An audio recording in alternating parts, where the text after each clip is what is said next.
Good evening. Hope you're all doing well. We're learning Maseches, Kesubos, Daf Ches, Amud Beis, and Daf Tes. Some again, like the Shas Katan, we know that it's referred to. There's so many basic Shas concepts that are quoted here. Let's jump right in. We are 4 lines from the bottom of Ches Amud Aleph, and the Gemara here quotes a din. Amar Rav Nachman Amar Rav Chasanim min haminyan. When it comes to the requisite number of people for a chuppah, the chasan is one of the 10. However, ve'ein avelim min haminyan. However, when it comes to avelos, the avel is not counted in the 10. Says the Gemara, meis ve'chasanim ve'avelim min haminyan. We have a brisa that goes against the shita of Rav, and says the Gemara, masnisin karami salei de Rav. Did you just ask a question from a Tana against Rav? What's the big deal? Rav Tana hu upalik. Rav is treated as a Tana.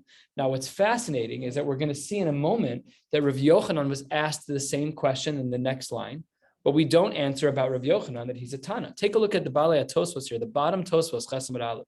Tosfos says, Dibra Maschel Rav Tana hu upalik, lo bai lishnuye kitanya hahi beberchas hamazon kedemishani Rav Yochanan. The Gemara is going to answer Rav Yochanan and giving a new kimta that Rav Yochanan was, the Bryce was talking about a different case. Why? Denir lo dochak, because Rav thought that answer was a bad answer. Lahamid kain v'noach lo tfei lomar de palik, and it's better for Rav to say, I'm a Tana, leave me alone. I can say whatever I want. However, says Tosfos, midelo ka'amar Rav Yochanan Tana upalik, because when Rav Yochanan was asked this same question, it doesn't say that he's a Tana. Yesh lahochiach de Rav Yochanan amora haya. This comes to teach us that really Rav Yochanan is not in the same halachic category, I should say historical category, as Rav. Rav was in a category called Dor HaMa'avar, the generation where we transferred from Tanoim to Amoraim. Masha'en Ken Rav Yochanan was after that fact, and Tosfos continues to discuss. But that's an important distinction in our historical parameters, is that whenever possible, Rav is going to give the best answer. And sometimes the best answer is to say that Rav is an equivalent to Mishnayos, even though he was a Talmud of Rebbe. But even though that's true, he still has the capacity to argue with a Mishnah. Now let's repeat this whole thing with Rav Yochanan, however, of course, with a different response. Itmar, it was said in the Amoraim, Amar Rav Yitzchak, Amar Rav Yochanan. So now the statement is going to be said by Rav Yochanan. Chasanim min haminyan ve'en avelim min haminyan. The chasan counts as one of the 10, but an avel does not. And we're going to ask the same question. Meis ve'chasanim ve'avelim min haminyan. We see that that's not true, that the avelim are part of the minyan. Turning to the top of Ches Amud Beis, Kitanya hahi, when do we say that an avel is part of a minyan? That's bebirkas hamazon. Why bebirkas hamazon? Says Rashi, top of the page, Dibra Maschel bebirkas hamazon, litzarif legimel lezamin alav shaharei hu chayav v'chol mitzvos. An avel is obligated to keep mitzvos. An onein is not, but an avel is chayav. So because an avel is chayav in birkas hamazon, so that's when the brisa says, the brisa, the last few words on Ches Amud Aleph, the brisa that says that an avel is chayav, is a part of the count. That's talking about benching. Masha'en kain, when it comes to avelos itself, there the chasan is not included. Kika'amar Rav Yochanan b'shura. But when Rav Yochanan says that an avel is not included, that's talking about the shura. So after a person is buried and the avelim, the immediate family members, are walking away from the kever, the cemetery goers build a shura, and there needs to be a minimum of 10 people. That's where Rav Yochanan said that these people, that they cannot be the avel themselves. If there's only 9 and an avel, that's an insufficient count. Says the Gemara, wait one second. We said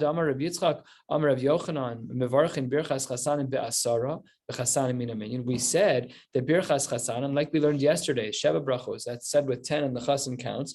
However, this statement of Rabbi Yochanan says that when it comes to birchos avelim, that's with 10 and the avel doesn't count. So birchas b'shura mi'ika, bracha b'shura mi'ika. What bracha could there possibly be that by the shura? There is no bracha there. So it says the Gemara, Ela ki ka'amar Rabbi Yochanan b'rochava. When did Rabbi Yochanan say that the avel is not counted when there's actually a bracha? That's b'rochava. That's when they have the Sudas Havra. Sudas Havra was the meal that's had right after everyone gets home from the cemetery. Rashi gives a little bit of color here. The 4th line of Rashi, Dibra Maschel b'rochava.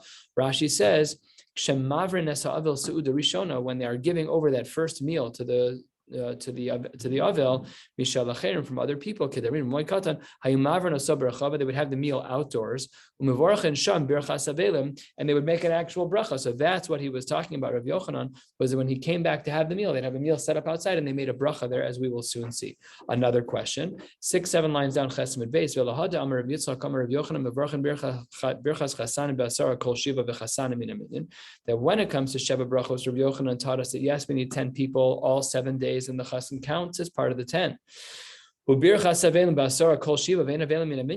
the Gemara, we see over here that there is a birchas avelim. It does require 10, and it's all 7 days, but the avel is not counted. Asks the Gemara, birchas rechava kol sheva mi'ika. Sudas Havra is only 1 day. It's just the day that you get back.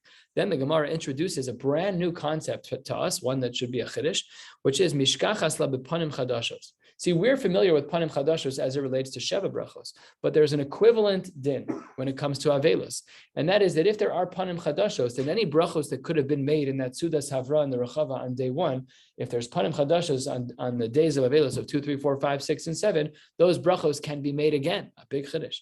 So there is such an idea as panim chadashos. Not everyone can make the cemetery, not everyone can make the levaya. People flying from out of town, logistics, they couldn't make it a fight. So if they make it, then they can still make brachos. The Gemara now tells a lengthy story. It's going to take us basically to the bottom of the page as follows. Kihad Reb Chia bar Abba, Mikri Boneh Deresh Lakish Hava. Rav Chia bar Ava was a Mikri. He was a Rebbe who taught Psukim, Mikri from the word Kra. He used to teach Psukim to the son of Reish Lakish. The Amrei, some say he wasn't a Chumash teacher, but rather Masni Berei de Reish Lakish Hava. He used to teach him Mishnayos. So he was a Rebbe. What did he teach? He either taught Chumash or Mishnayos. We don't know which one. Shachiv Leili Anuka. And Nebuch, one of the kids of Rav Chia bar Ava, passed away. Shachiv Leili Anuka, one of his children died. Yom Kama, on the first day, Reish Lakish couldn't make it. Lo azal legabe. He was out of town, whatever the case may be. It's fine. So the machar, the next day, remember day 1 is already passed, and on day 1 they made the birchas avelim at the Rechava, at the Suda outside. The next day Reish Lakish showed up, but Dabre li Yehuda bar Nachmeni miturgamane. Dabre in Aramaic means he took. He brought with him Yehuda bar Nachmeni, who was his miturgaman. It's well known that in the times of the Amoraim, the Amora would say quietly whatever he wanted to say, and the miturgaman would say loudly whatever the Amora was trying to say.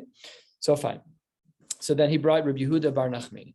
Amar le kumema milsa kol kabel yanuka. So Reish Lakish says to Yehuda bar Nachmeni, say something nice in front of everyone. So Pasach v'Amar. So he opens up and he says something, and I'm sure we've all been at a Shiva house when people say awkward things. This would be that. What did he say? Vayar Hashem vayinatz mikaz banav uvnosav, that Kadosh Baruch Hu saw what was going on. He was angry at their children and their sons and daughters. Dor she'avos menatzin la Kadosh Baruch Hu kois al b'neim va'al b'noseim u'mesim kshem k'tanim. That is the worst possible thing that you could say at the Shiva house to a father whose child died. That, by the way, Kadosh Baruch Hu was angry at you, therefore your child is dead. That's unbelievably, it's also not what he meant, as we'll soon see, but it certainly was an off-colored comment. Some say that the child who died was a bachar. He was actually a little bit older. He wasn't a Yenuka. He wasn't an infant. Really, this is what Rabbi Yehuda bar Nachmeni said. We're about a little bit more than a third of the way down on Chesed Beis. What does he say? A different pasuk. Al ken al bachurav lo yismach Hashem ves yisoma ves amanosav lo yirachem ki kulo chanef umeira v'chol peh dover nevela v'chol zos lo shav apo v'od yado netuya. So he says that on all of the children, bachur, it was an older kid, lo yismach Hashem, Hashem is not happy, and everyone who is widowed and lo yirachem, there's going to be no mercy on them. Again, a terrible thing to say. And he says that the kol peh, that dover nevela, anyone who speaks inappropriately, that HaKadosh Baruch Hu is going to keep his hand extended over him. What does this mean? So it says the Gemara, Mai ba'od yado netuya. What does it mean that HaKadosh Baruch Hu is going to keep his hand extended over him? So it says the Gemara, we need to be careful how we talk.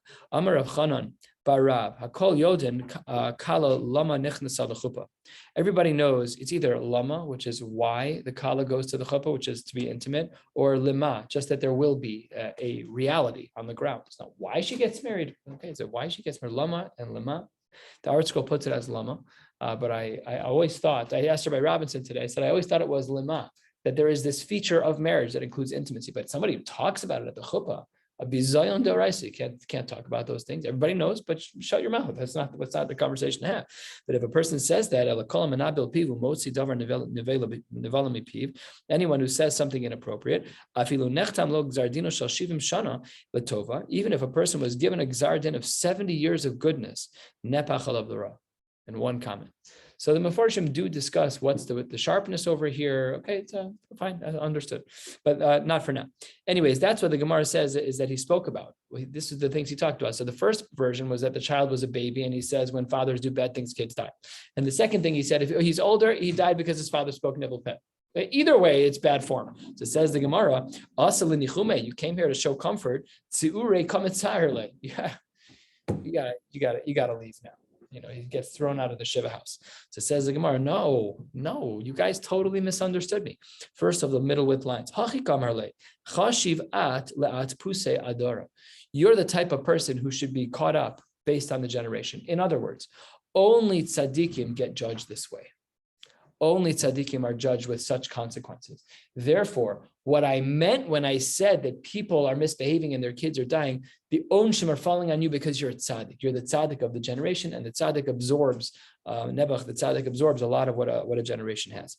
Fine. Anyways, the Gemara says, Amar le kumema milsa keneged shivcho shel HaKadosh Baruch Hu. So Rish Lakish says to Rabbi Yehuda the Metorgam on Rabbi Yehuda Bar Nachmani, he says, can you please say something nice about a Kodesh Baruch Hu? Maybe catch yourself up a little bit and get out of this little hole that you've dug yourself. Pasach v'amar, so he opened his mouth and said as follows: Akel gadol barov godlo, adir v'chazak barov no roos. Kodesh Baruch Hu, the Almighty, the Great, barov godlo, with all of His goodness, adir v'chazak, words of strength, barov no roos, all of His awesomeness, mechaye mesim b'ma'amaro.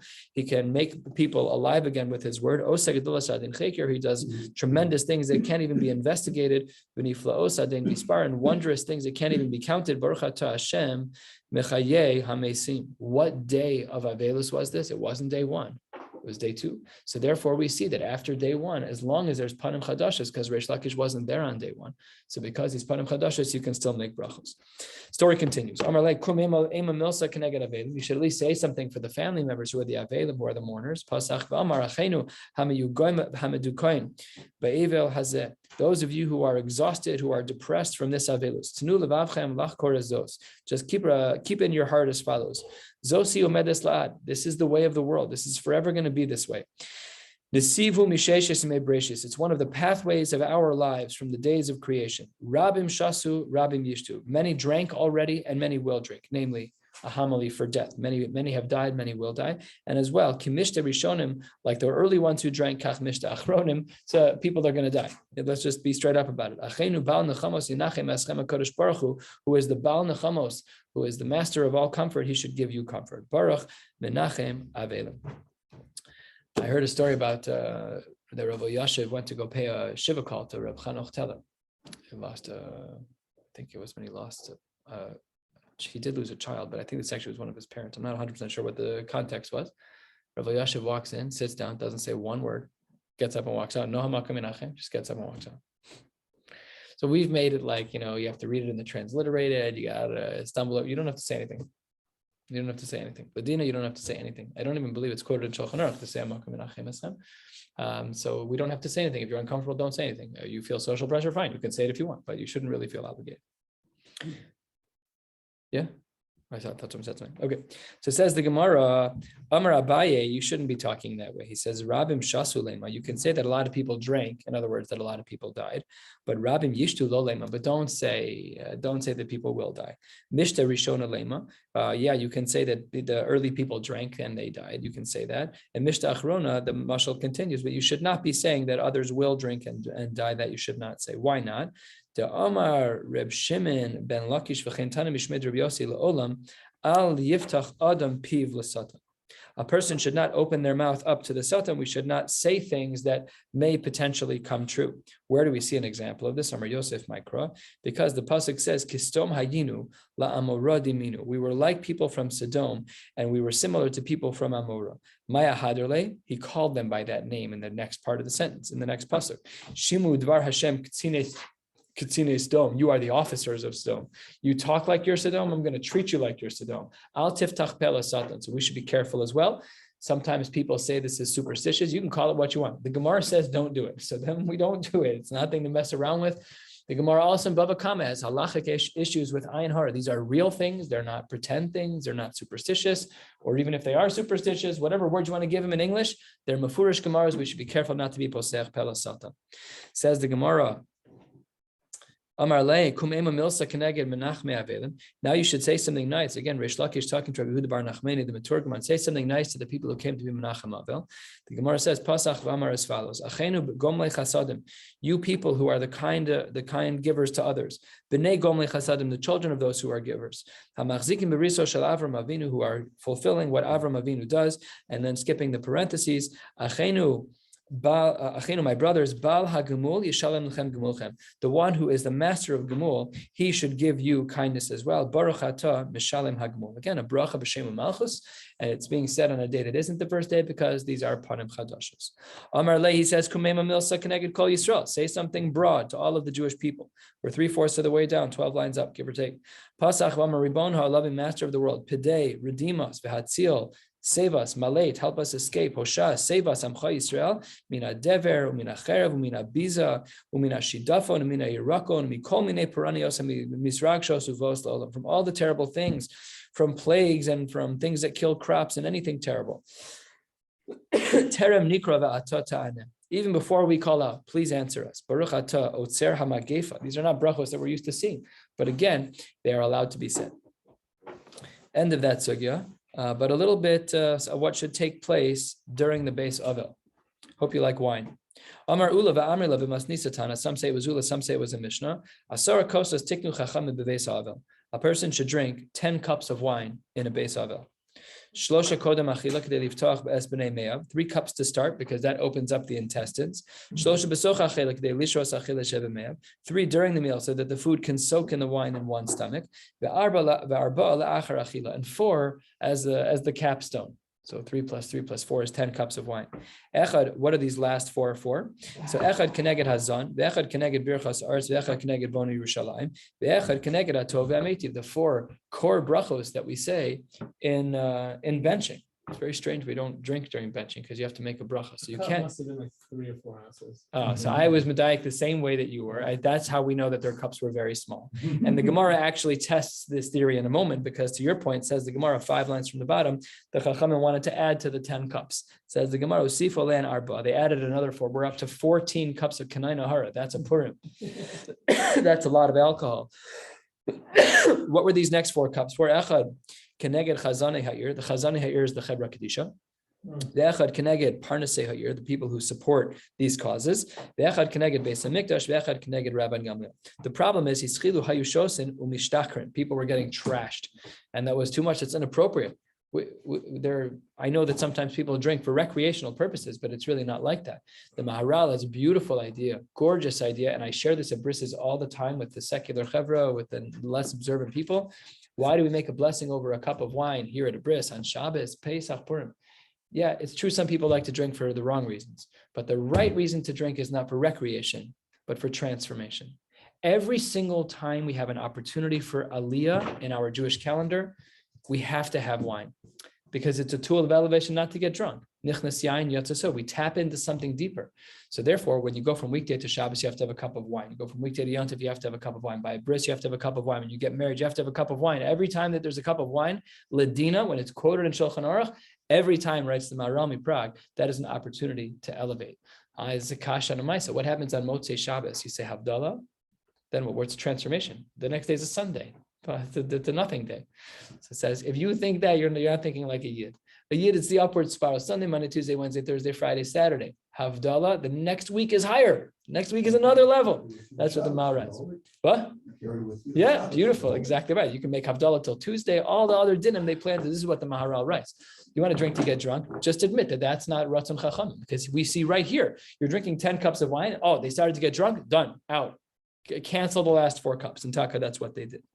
My Rabban Gamliel, what was this cup for Rabban Gamliel? So we saw this Gemara elsewhere in Shas so far. Titania, 3 lines from the bottom. My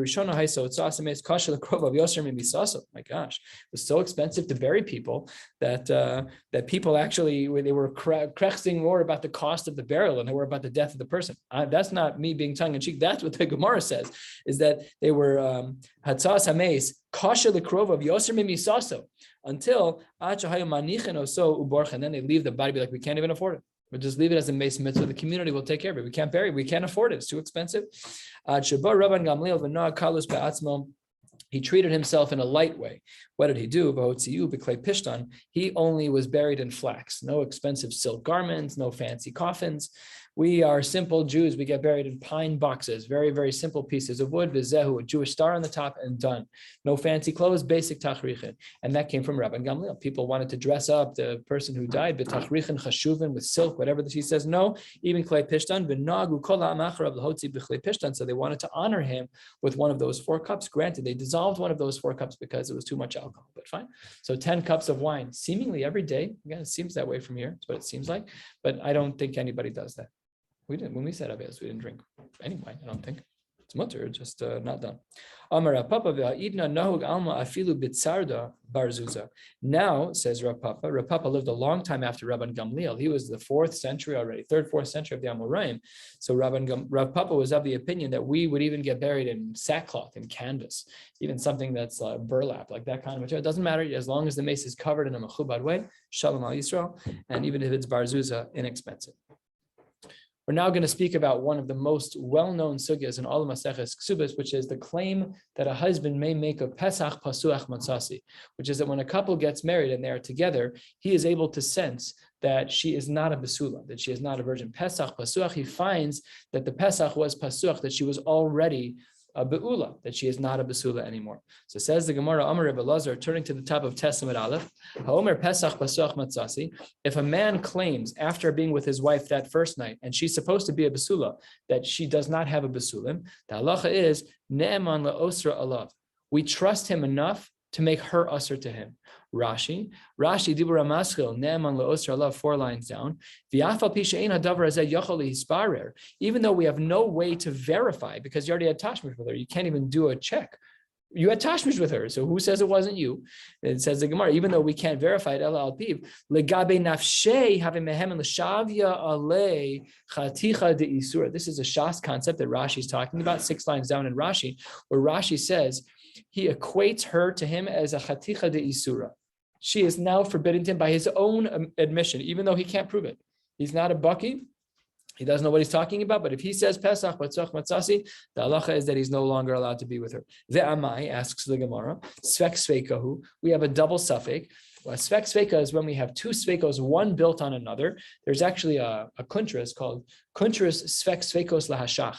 The Shach wrote a whole halachic back and forth about how we know a Svek Sveika is valid. And basically there's like a whole bunch of rules, but this is a simple Svek Sveika. So what is the Svek Sveika? Oh, one more point about a Svek Sveika. When we have a regular suffix, the regular rules of suffix kick in. So when you have a suffix and a din doraisa, we're makbid. However, when you have a svek sveika, a double suffix, it takes your probabilities from not half, but it takes it to a quarter. And then whatever the svek sveika applies to is then mutter. So it says the Gemara, it's a svek sveika, and there should be no reason why he should aser his wife onto him with the claim of Pesach Pasuch. First of all, the first suffix is suffix tachtav, suffix ein tachtav. We don't know if she was mizaneh once they were engaged. Did she sleep with someone before they got engaged or after? That's suffix number 1. Even if you want to say that she was with someone once she was already engaged to this man, suffix be'ones, suffix baratzon. We don't know if this was be'ones or we don't know if it was baratzon. So therefore, it's a svek sveika. Now, had it been be'ones, she'd be mutter to her initial husband, and had it been baratzon, if she mamish cheated consensually, so then she's asr lebal, asr lebo, then she's asr to everyone. So therefore, because of that, we have a double suffix, and therefore we don't even understand the din of Rabbi Lazar. Rabbi Lazar wanted to say that Homer Pesach Pasach Matzasi is Neman. Why is the person Neman? It's a svek sveika. So says the Gemara, 2 answers. Lo tzricha be'eshes kohen. In one case, the way that we can explain Rabbi Lazar is that we're talking about an eshes kohen. My nafkamina, which suffix falls away with the kohen? The suffix of be'ones or beratzon. Because even Nebuch, if a woman who's married to a kohen is ne'eses, if she's raped, the halacha is that their marriage is over. That's a din specific by a Kohen. So therefore, there's only one suffix and not two. So there's no longer a svek sveka. And therefore, Pesach Pasuach Matzasi Nemer Le'osra Alav. A second possible answer, 5 lines down. The Gemara says, V'i b'isema, really there's another possibility. Not that this person was married to a Kohen, but maybe Be'eshes Yisrael, we're talking about a woman who's married to a Yisrael, so you can't remove the taina of ones or ratzon. That's still a suffix. But really, the daughter was married off when she was less than 3 years old, and therefore, if she had tashmish amita when she was less than 3 years old, the basulim will grow back, and therefore it's not a problem, and therefore there's no suffix. Fine. So my Kamashmalan says the Gemara, what's the chiddush of Rebbe Lazar? Rebbe Lazar is trying to teach me this din of Pesach, Pasuach, Matzasi, Neman, La'osra Alav. We already learned this. Tanina, where did we learn? A man says to a woman, we are betrothed, and she says, you got the wrong girl. We see that she is allowed to still marry his relatives, but not vice versa. In other words, we have this idea that he can asr himself, even though it may not be true. Says the Gemara, but that's not a raya. There, that was a case of a vadai. Our case is a case of a suffix. So therefore, we might have assumed in our case that he is not ne'am on the osra alav. That's not true that he is. Does Rabbi Lazar really hold this way? So let's take a look at Rashi to define what this question is against Rabbi Lazar. Rashi is the second to last short line. That if a woman was mizana, that she becomes usher to her husband just by his own testimony. After all, almost halfway down on Testament Aleph,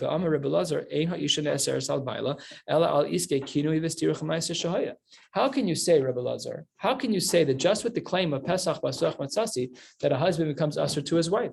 We have a statement from Rabbi Lazar himself that says that only if there is kinui and stira, only if a husband forewarns a woman to not be alone with a particular man, and she is then alone with that man, Kemaisa Shahaya, Rashi says is talking about Bathsheba, talking about David and Bathsheba, only then do we have a problem. Says the Gemara, that makes no sense. B'tizbara, is it even logical to say what you just said about Rebbe Lazar? First of all, Maisa Shahaya B'kinui V'stira Hava, was the case of David and Bathsheba B'kinui V'stira? Absolutely not. Uriah was out at war. Uriah was Bathsheba. He wasn't even around. There was no kinui and stira. Bathsheba was never told not to be alone with David. That's first of all. And second of all, the od miyasruha. Did we see the case that Uriah was usher to her? This whole thing, what a terrible argument. It doesn't even, the features that you're saying didn't even apply in your own argument. The only way that a person's ever going to be a surah to his wife is bikinu v'stira because of Bathsheba. That's not what happened with Bathsheba. The whole story is wrong. So says the Gemara, it's a ridiculous question. Hello, Kasha. You're right. We have to re-understand this line of Rebbe Lazar. Hachi Kamar, says the Gemara. Ein ha'isha ne'aseres al baila el al iske kinu v'stira mi'ma'isa shaya de lo hala kinu v'stira v'lo itzra. How do we know that there needs to be kinui and stira to asr someone from Uriah? Why? Because there was no kinui and stira by Uriah, and he was not asr to her. Therefore, by inference, when there is kinui and stira, then it should be that's when we should have an isra between Uriah and her husband and his wife. You call makom kasha kinui the stira in pesach pasuach. Fine, you've established the idea that maybe when there's kinui and stira, that should be where the isra is. But what's implied is that by pesach pasuach that he should not be believed. Yet how then does Rebbe Lazar say that he is believed? That's the top line of the page. Homer pesach pasuach matzasi ne'eman lo, says the Gemara, uletamech, according to your understanding, kinui v'stira in edim lo. According to you, you say only kinui and stira, only a proper warning of a husband to a wife. You are not allowed to be alone with man X. That's the only time that a man would become asura to his wife. But what's implied from there is edim lo, without edim. Is that true? Elachi kamar, can't be edim. We use edim all the time. We spoke about that extensively in Maseches Yevamos about eid echad by nisha. We talked about that until we're blue in the face. So what's going on here? Says the Gemara, of course edus is accepted. Elachi kamar, here's the pshat, 6 lines from the bottom, Testament Aleph. Ein ha'isha ne'aseres al baila be'eid echad. First rule of thumb is that a woman will not become usher to her husband with one aid, rather only with 2. But if a husband forewarned his wife not to be alone with a certain person and she broke that and she was alone with him, then afilu be'ed echad nami, even had it only been 1 aid, but it was 1 aid plus kinui and stira where she was forewarned and she broke that forewarning, then we trust him. Upesach pasuach kishnei edim dami. When a husband makes the claim of pesach pasuach, halachically speaking, that's equivalent to two Eidim. And says the Gemara, if that's true, why then was the case with Uriah not a case where he should have been aserd? So says the Gemara, two answers. Number one, Hasam Ones Hava, was that David was with her against her will. Big deal in the Mefarshim here, because there's another Gemara that says, Kol Shomer David Chata Eino Elatoa. There's a Gemara, I think it's in Nida. I don't remember exactly where it is. Anybody know? I can't remember where it is. But the Gemara says somewhere that David did not actually do an Avera. Here the Gemara says, Ones Hava, that he actually did something wrong. So does it mean Ones? Does it mean that he actually violated her? Or does it mean that she felt compelled because of the context? The king said, come over. So it's not so simple what's going on here. Another possibility is, Kihada Amar of Shmuel Bar Nachmani Amar of Yonasan. What does he say? Top of Testament phase. Famous idea. David get krisus kosev leishto. That any of the soldiers who went out to battle under the leadership of David, they had to get a get krisus written to their wife, conditional get krisus. Rashi paints the picture for us. Top Rashi dibur maschal get krisus kosev leishto. Shim yamos b'milchama yehi get miyom ksivaso. It's a retroactive get. That if a man were to die Rachmana litzlan in a war, then his get goes back in time to the time that the get was written. So let's say the get was written on January 1st. He goes out to war. He dies in June. It's as if she's divorced from January 1st. So maybe David was with her. Maybe David was with Bathsheba after January 1st, but before he died. But then when he actually died, then it ended up being like she was never married, in which case it's not a problem. I mean, it's not good, but it's not as halachically bad. How do we know that they wrote these shtaros? Because the pasuk reads, Yes, tivkod l'shalom es arubasam tikach. What's my the es arubasam tikach? What does it mean that they're guarantor? What does that mean? Tini Rabbi Yosef dvarim hameuravim beino leveino. Things that combine, that tether him and her. And what is that? That is their marriage. And therefore, we see from this pasuk that there was a chance that David did nothing wrong, and therefore Uriah didn't have to be asr to his wife under any circumstances, even while they were together, because retroactively, in due time, it would be that he would die, and they would then be divorced. Says the Gemara, going back to Rav Nachman, to Rabbi Lazar. We started Rabbi Lazar today with Pesach Basuach Matzasi. Amar Abaye Afana Nami Tanina. Rashi gives us this little hint as to what Abaye says. We already learned this. What does Rashi say? 5 lines down in Rashi. Dibra Maschil Afana Nami Tanina. Detoin Pesach Basuach Matzasi Asra Alav. Why? Where do we see this from? Because we have a Mishnah on Daf Beis. That a woman who's never been married before, she should get married on a Wednesday. The Yom Revi in the Yom Chamishilo, and we make a diuk that it's only that she should get married on a Wednesday, but she should not get married on a Thursday. My taima, our concern was mishumi krure daita. We're afraid that if they get married on a Thursday, they won't have bezdin again till Monday. And if he does in fact find that there's a Pesach Pasuach, that she's no longer, or that she never really was a virgin when he was with her, it seemed to him that she was not a virgin. So if that's the case, we're afraid that his emotions will cool down by the time Bezdin comes around on Monday, and he won't divorce his wife. Says the Gemara, so what? Ulamai. If what you're saying is that we need to determine about the ksuba, big deal. Nesav la, give a ksuba, don't give a ksuba. It's just money. That doesn't matter. Says the Gemara, Ela must be la osra alav, udekatoyin taina. Then the question was whether or not he's going to answer her, and he's making a claim in Bezdin. My lav dekatoyin tainas pesach pasuach. Don't we see from this Mishnah that the husband would have been claiming Pesach Pasuach, and therefore we don't need the statement of Rabbi Lazar, because as Abaye highlights, we have our Mishnah on Daf Beis that readily implies that what our Mishnah is talking about is a case of Tainas Pesach Pasuach. Says the Gemara, lo, he didn't walk into Bezdin and say Pesach Pasuach, that she didn't have a Besulim. Rather, lo, de katoin Tainas Damim.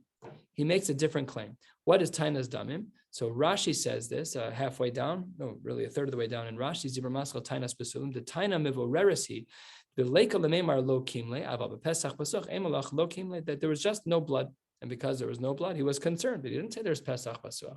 And we know halachically nowadays that even if a couple is together, a Besula, the first night that they're married and there's no blood, we still assume that she's a Nida, or that there was Dam Besulim, it's just a Dam Mivlabala, that the blood reabsorbed in the body, but we still treat her that way. It says the Gemara, continuing and expanding the stringency of this idea. We started with Rabbi Lazar. We proved his opinion so far that we have this idea that a man who says Pesach Pasuach Matzasi is Neman LaOsra, we trust him to make her Aser on him, Shavia nafshech aticha deisuri. He brought upon himself this prohibited case. Rabbi Yehuda takes it even further. Amar Rabbi Yehuda, Amar Shmuel, HaOmer Pesach Pesach Matzasi Neman Lafsida Kesubasa. Wow, it's not just Shavia nafshech aticha deisura.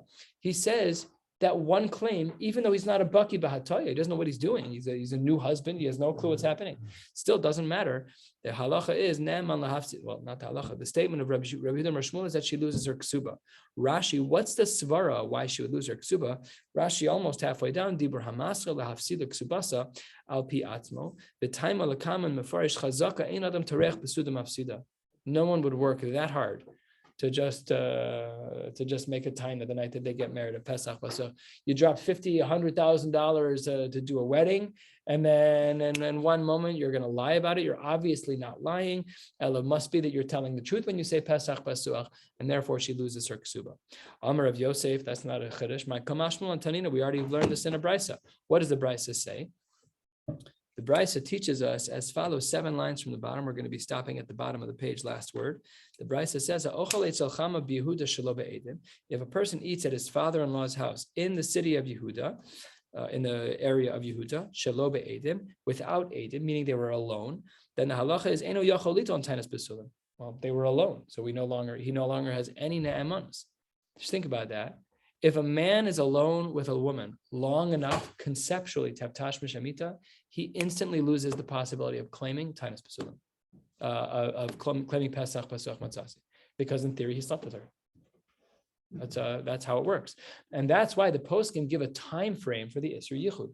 The time frame for the Isser Yichud is the minimum amount of time for a couple to disrobe, have tashmish amita, and get dressed again. And the poskim put that at about 8, 9, 10 minutes. That's why if you're ever at a wedding and you're the aid yichud, the Masada Kedushim will tell you, look at your watch, set a timer for 10 minutes, and then knock on the door and walk away. Because they need to be alone for that long. That's the makeh b'patish of the marriage to make sure that they're actually married. So it says the Gemara, in Yehuda, they could not make such a taina. What does the Gemara infer from here? 4 or 5 lines from the bottom. Yehuda d'lo matzi tain. You're right, in Yehuda, that's where they were alone with them. That's when they were not allowed to say Pesach Pasuach Matzasi once they were alone. Habe Galil matzi tain. But in Gala, they were allowed to make such a claim. Ulemai, what was the claim going to affect? If it's to say that she's going to become asra on him, then Yehuda amai lo. Then why wouldn't we trust a husband in Yehuda to say that? Why? He doesn't want her to be asra. He obviously didn't sleep with her when they were b'yichud, and he's only sleeping with her now. Elalab, it must be lahafsid ksubasa. It must be that we're talking about her losing her ksuba udikat tain taina, and we see here that he's making a claim to make her lose her ksuba, which is exactly what the statement of Rabbi Yehuda Mar Shmuel says in the middle of the page, that he's ne'eman lahafsida ksuvasa. My lav, says the Gemara, dekatain tainas pesach pasua. Doesn't this brisa that Rav Yosef brings, isn't this brisa teaching us that he's obviously giving us a case where a person was toing tainas pesach pasuach and she lost her ksuba, as we saw in this brisa? Says Gemara, lo, his taina is not necessarily pesach pasuach. We don't know what his taina was, but it's not that. It doesn't say that. Lo, the katain tainas damim. He was talking about blood, but lav dafka, that there was a pesach pasuach. We're going to stop right here. Tomorrow morning, we're going to learn Daf Yud. Tomorrow morning, Friday morning, after the 6:30 Shachris, we'll learn Daf Yud, and then no shiur on Shabbos, and we'll pick up again Sunday, but I don't know what time yet. Good points. I forgot about the tainus, and we'll have to figure out Daf Yud Aleph. And then Monday and Tuesday, Mir Hashem, I will be out of town, and Mir Hashem will do live recordings, live shiurim at the right time. Wednesday, I should be back. Wishing you all a beautiful night. What? Certainly.